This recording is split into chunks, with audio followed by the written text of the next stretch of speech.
Bonjour, je suis ravie d'être ici aujourd'hui à Fort-de-France pour cette 9e étape du Tour de France des handicaps invisibles lancé par le Fonds pour l'insertion des personnes handicapées dans la fonction publique en mai dernier. Pourquoi un Tour de France des handicaps invisibles? Eh bien parce qu'aujourd'hui, 80% des personnes en situation de handicap qui travaillent ont un handicap qui ne se voit pas. Et ce handicap est souvent sous-estimé, mal compris. Il peut être aussi source d'incompréhension, de peur, de crainte de la part du manager ou des collègues.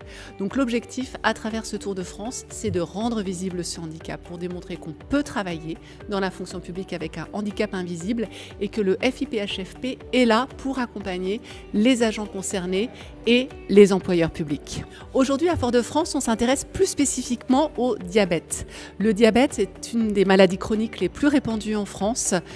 4 millions de personnes sont touchées.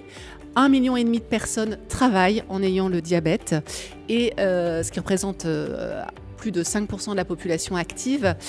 Et les territoires d'outre-mer sont particulièrement concernés, puisque la prévalence du diabète est d'environ 8% en outre-mer, contre 2 à 3% en métropole. Donc c'était important pour nous aujourd'hui de retenir cette thématique pour mieux comprendre ce qu'est le diabète, comment on peut le prévenir, comment on vit avec, quels sont ses impacts sur la vie quotidienne et sur la vie professionnelle, et surtout, en tant qu'employeur, comment on peut accompagner un agent en situation de diabète pour lui permettre de travailler dans les meilleures conditions possibles. Il y a plein de pistes de solutions qui existent, des aménagements d'horaires, parce qu'il faut des repas à heure fixe, il faut que la personne puisse régulièrement aussi contrôler son taux d'insuline, il faut lui permettre de s'absenter pour des rendez-vous médicaux ou tout simplement pour avoir des pauses afin de se reposer.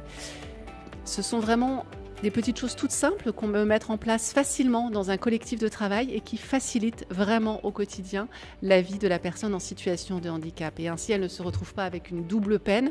C'est pas facile de vivre avec un handicap au quotidien. Alors si en plus cela conduit à des situations professionnelles très tendues, voire à une rupture professionnelle, cela peut être dramatique. Et aujourd'hui, à travers de nombreuses tables rondes, nous avons entendu des experts, des médecins, une diététicienne, beaucoup de témoignages de personnes touchées directement par le diabète, leurs référents handicap, leurs managers, leurs employeurs qui nous ont démontré que c'était possible de travailler avec ce handicap dans la fonction publique.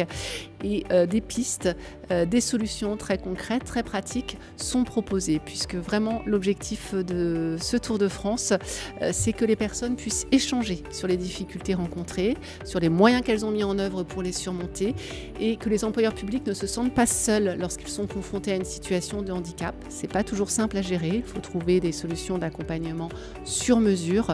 Et les événements comme le Tour de France, eh bien, ça permet d'échanger, de voir qu'il y a beaucoup d'expertise, notamment en Martinique autour de diabète, qu'on peut mobiliser, et à plusieurs, on est plus fort pour continuer à développer l'emploi des personnes en situation de handicap.